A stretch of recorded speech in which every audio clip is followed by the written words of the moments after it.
Hello, welcome to Wrestling Mom's Basement. I'm Joe, not Pat. If you can't tell us apart. Yeah. Don't adjust your screen so he does the intros now. This is Past Punch and Review for Star Series 1997. For the Super Showdown. For trying me again. We're all getting screwed tonight.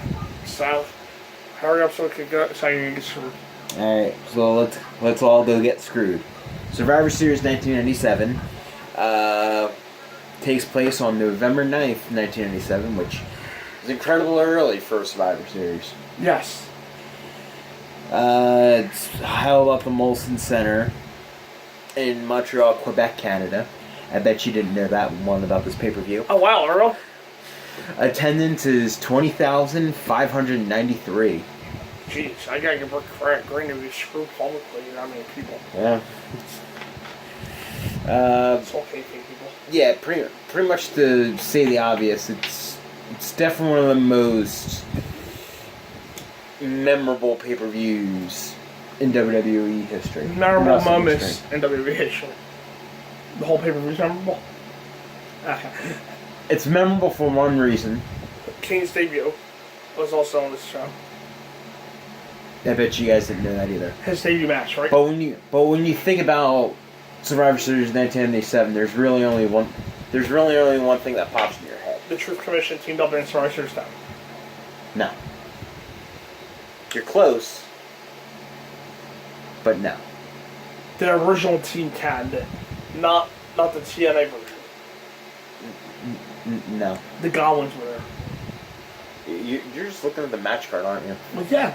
I'm trying to find. You're not telling us. Here, I'll show you. Oh! Steve Austin versus Owen Hart. That's not it. No, that's actually historical too. That's also his return match too from his almost career and injury. Yeah. So there's a lot of historical moments on the end of this card, but it only sort of shot by one. Ahmed Johnson was in his first retire. Yeah, that was the amazing thing. Obviously, you guys know I'm talking about Bret Hart versus Shawn Michaels. Really? With the and then it ends with the Montreal Screwjob. When I picked this show, I had no idea. That's not the reason I picked that for you. I picked it because it was Survivor Series season.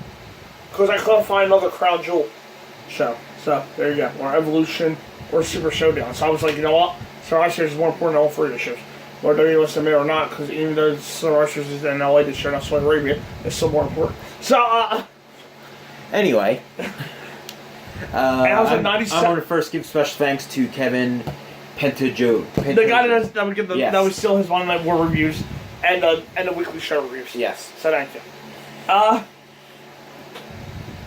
So we start off. It's the Headbangers and the New Blackjacks versus the New Age Outlaws. Versus the New Age Outlaws and the Godwins.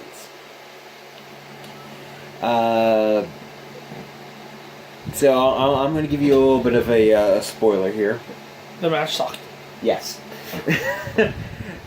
If you are a fan aficionado and you go back and watch the Raw or hell even Nitro at this time, you realize that specifically WWF's tag division is boring as shit. Well, there's one good team.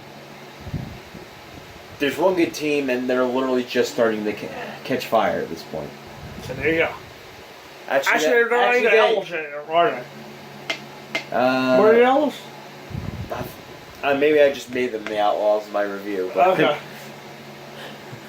I know he does list them as Billy Gunn and Road Dogg. Oh, okay.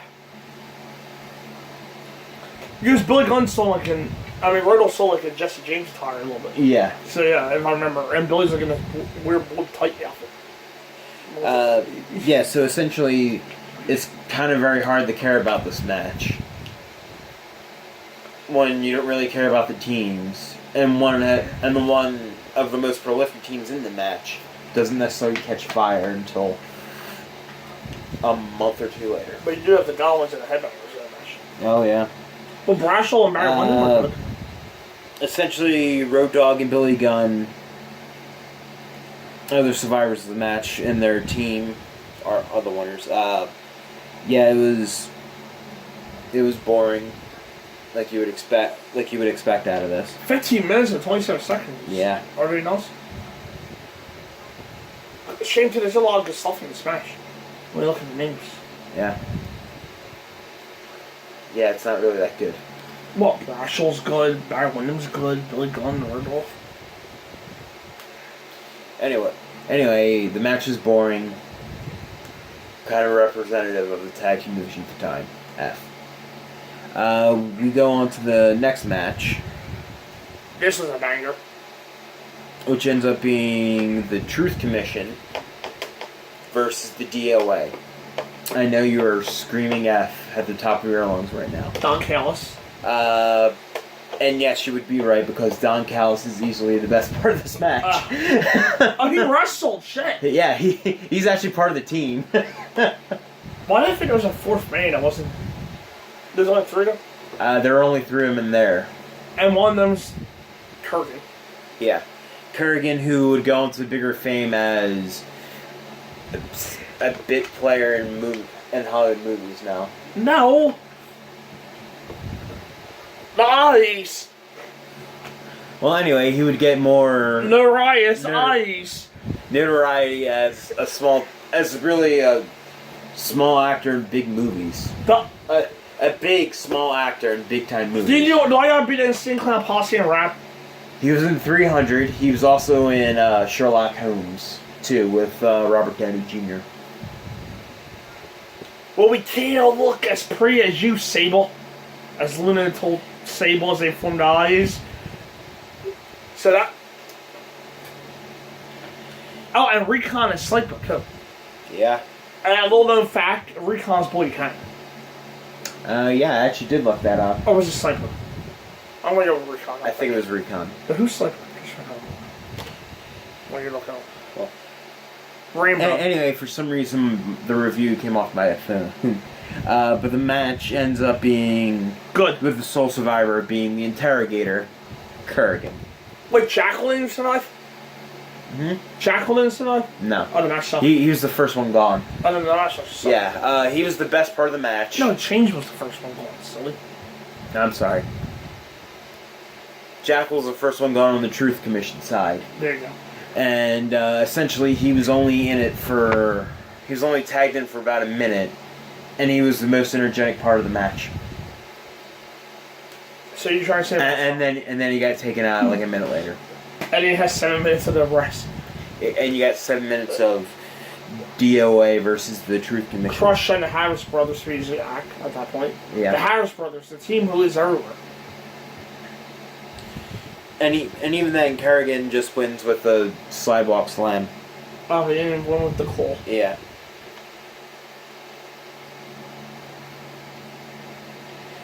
Yeah, the match was an F. No, we're sitting on measure. She's waiting for him. Alright, the next match would come to be Team Canada, the British Bulldog, Jim Neidhart, Doug Furness, and Phil LaFon versus Team USA, Goldust, Mark Marrow, Steve Blackman, and Vader. Is anybody on the team Canadian? No. There's LaFon. one. Yeah, one. There's one Canadian on Team Canada. And it's Phil LaFon. I was literally about ready to add that before you said it. I was going to say, because I didn't know if he was French or Canadian. You have the British Bulldog, who, if you didn't catch the obvious in his name, is British. Jim Neidhart, who's in fact American. Doug Furness, who's also in fact American. And Phil LaFon is the only Canadian on that team. This is also on Team USA. It's Goldust, Mark Marrow, Steve Blackman, and Vader. Well, it's all American. Yeah. Well, I know why they're Team Canada. Because of the Hart Foundation, they're in Montreal, but yeah, they could have filled up the Canadian quota a little bit better. Owen Hart was in a singles match later on the show. Name another Canadian besides Brett. Stu Hart. Who is like 7 years old at this point. Ellie Hart. She's in fact a woman. Diana Hart. Also in fact a woman. Natalia Hart. She's like 10. David Harseth. He may be 12. And Tyson. Also 12. I gave you options. I think at least said Teddy Hart. I think he's like 16 at this point. Oh yeah, how about that? He made an appearance on WTV too or something. Yeah. Did you see on that? Total Divas. Yeah, I see it on Twitter. Yeah. I don't watch the show. Yeah, I saw it on social media. That's how I was having a cooking class or something. Well, anyway, getting back to Team Canada versus Team USA, this is actually Steve Blackman's first match.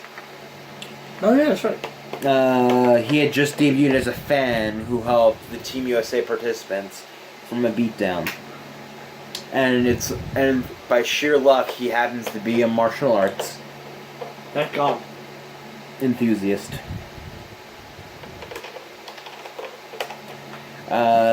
This match ended up being considerably better than the first two. But not really by much. There were good parts of it. It was a little bit more interesting. There's a little bit more of, I guess, care and placed into this match. But the ending was kind of almost. Team Canada ended up winning when Bulldog laid out Vader with the bell and pinned him. The sole survivor was British Bulldog. Again, it was okay. Not anything very good, but considerably better than the first two. So I ended up giving it a D. This should probably just make both of them the sole survivor. Give the Hart Foundation more momentum. Yeah. Especially knowing what happened. I know, Vince could have at least done that. At least on a night. Or maybe he didn't want to put them that over because he kind of was like, alright, if I do this, they're probably going to want to leave. Right, yeah, that's right. The next match is Kane's debut match. It's Kane with Paul Bearer versus Mankind. And he has Sin Cara lighting too. If you guys remember, Kane has Sin Cara lighting, where it's just a dark arena with red in the ring. I remember that. And yeah, it's kind of a weird atmosphere. I'm not a big fan of different lighting during a match. I think the match should probably take a little bit more precedent in being able to see it correctly. The arena looks like our shirts. Yes, exactly. So I did think the lighting actually did hurt a little bit. But the best way to describe this match is 2016 Corporate Kane in 1997. Pretty much it was a boring ass brawl with it being very one-sided in Kane's favor. Kane ended picking up the win with the tombstone. I ended giving this match a D as well.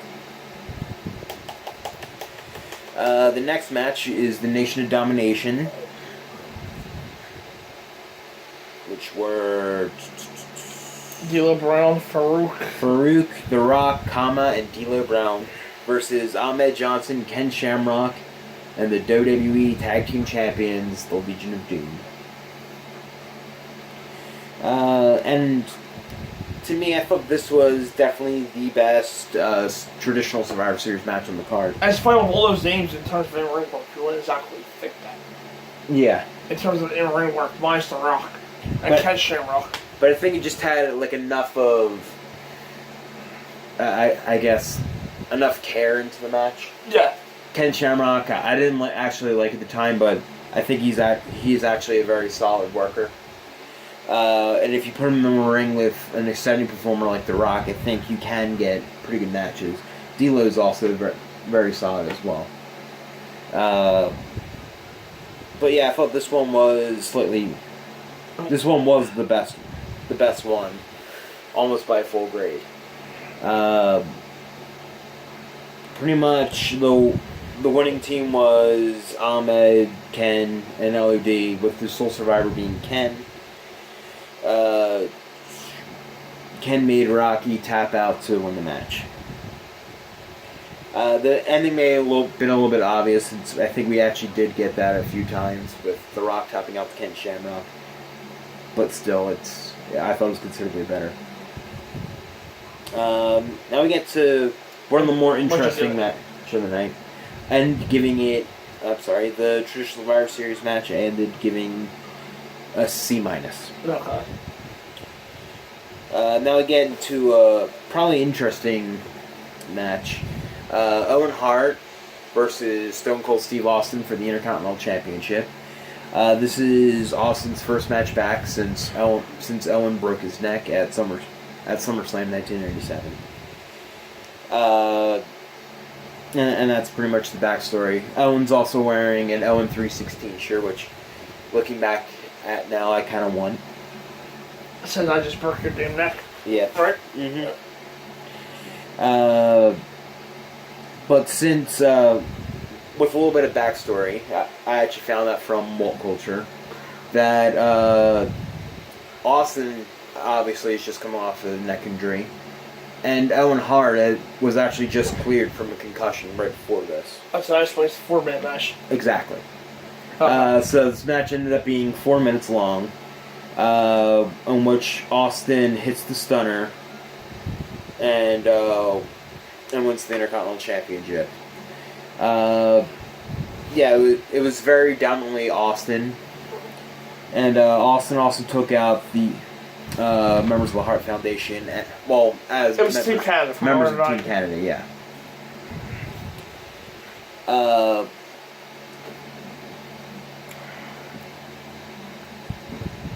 But I did like how the match went.